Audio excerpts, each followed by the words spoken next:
Welcome to Leadership Sovereignty. I'm your host, Terry Baylor, along with Ralph Owens. Today, we'll answer questions about tapping into the Father's creator persona, limiting thoughts versus the ability to create big, how belief is the beginning of being a creator, breaking bad habits and mindsets, and human development, and ways to train the creator in you. Enjoy the show. I think about this in this stage of my life, thinking about my relationship with God and how he feels about me and how I want him to feel about me. It's very similar to when you see a man sees his son start to come into his own.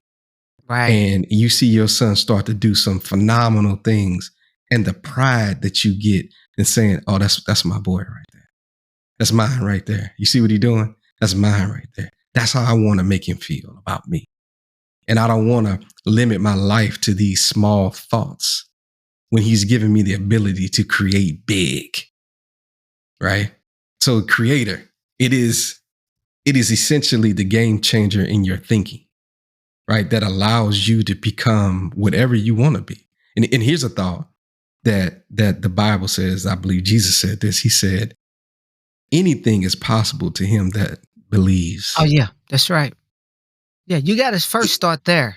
Anything is possible. Yeah. Somebody believed that we could fly. That's right. Even when we were riding horses. You know what kind of belief that has to be? To see something that has never been done before. Yeah. But you have the ability to create, and it starts with your belief. So Ralph, I came across this in the book, and I just want to share this, right? And I think it's one of those liberating things. Living life from a creator orientation is bound to be a wonderful change. This is the crux of it, compared to what I've grown used to. Wow. Right?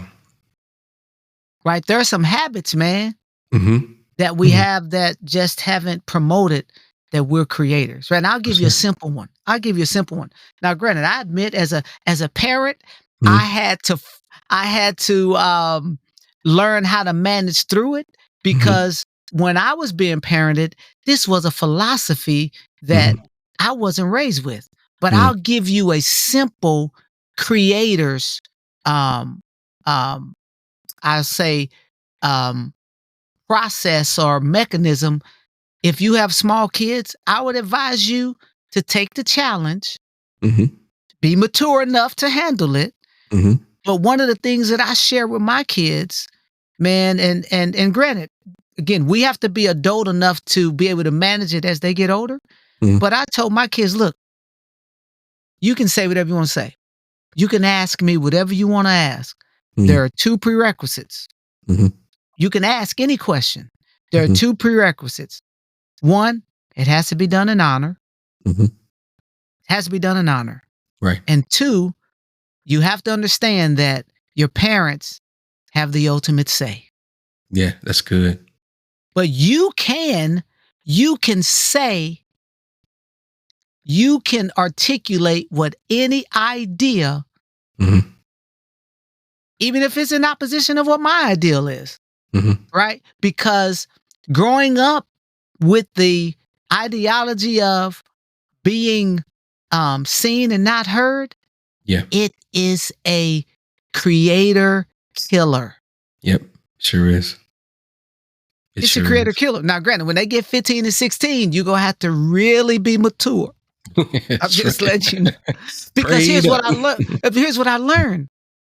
Man, we cannot alter, and this goes for us as adults.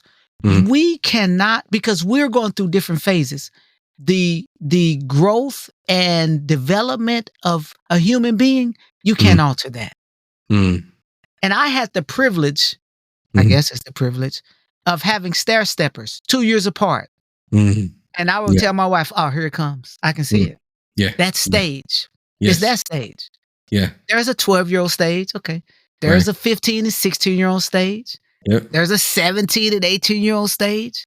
There's a 20, 22, to 23-year-old stage. Well, here's hey guys, knock, knock, knock. There's a 40-year-old stage. That's right. There's a 50-year, because it is called the development of a human being. We evolve, right? Sometimes wisdom does that. Sometimes age does that. Yeah. Right? Experiences do that. Right? That's why 40-year-old somethings are all going through the same thing. 50-year-old somethings, they're all going. Why? Because it's a stage of life. Yeah. But if you learn how to create early, when you hit those 30s and those challenges, you can start to create. Yes. When you hit those 40s, and it's going to happen, you can create. You know, so, but it's understanding that. And I'll be transparent, right? I'm 5 to 6 years into this, really, just really maybe 7, saying that, you know what, I got to take control of this. Yes. Yeah. Yeah. And you know, and just to bring it back to the practical side of the conversation, right? You're going to get some things thrown at you at work. Yep. You can either choose to be a victim. Yep. Or you choose to take that and use your own self-power and create the outcome that you want. I used to tell my son, when he was learning how to play basketball, I think we were talking about free throws. I think you said something similar, Terry. You have to tell yourself you never lose. That is the mentality you have to have. I either win, I make the shot, or I learn something and I get better, but I never lose. Yes. Yes. Right. Yes. Right. It is, you know, so let's take that analogy about shooting a free throw. You missed the free throw. You can say the wind blew the ball. Your mind was distracted, becoming a victim, making the wind or your mind the persecutor. Or you could say, you know what I did is I learned how not to shoot the ball. That's taking your own self-power, right? Using it with the situation that's presented to you, and then making the outcome that you want to happen. So the next time you make the shot, right? But I think it's very important that we talk about practical ways of using that mentality. Yes. On a day-to-day basis. Yes. Right? Yeah. No, I totally agree with it. Right? Because, you know, Ralph, I love the analogy, or the other, not the analogy, but the principle of win, never lose, or learn. Right? Because ultimately, every single thing that you do in, you know, every day, it's not going to give you the desired outcome that although you've done all the preparation, you did all the work, sometimes it just doesn't go the right way. Well, the benefit of that is, what do I take away from that I can apply the next time? Because I didn't lose, I learned. That's right. I learned from that experience. I learned from going through that difficult moment. Or not only that, I learned from winning. So in the winning, I learned that, okay, these are the ways I need to communicate.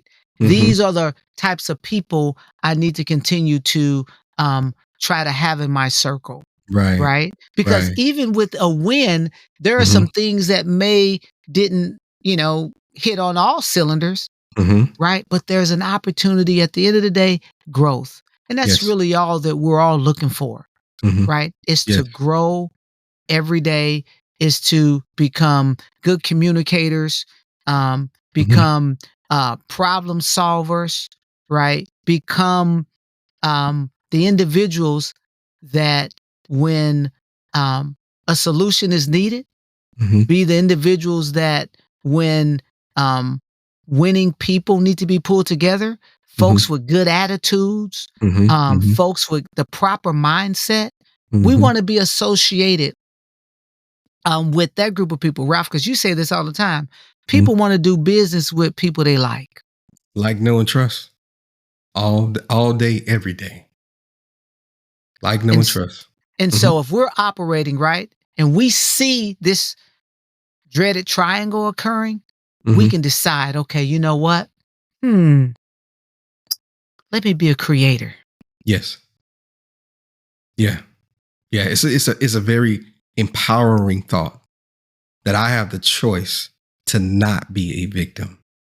and I can create something out of this situation that leads me to a desired end that I want to be at.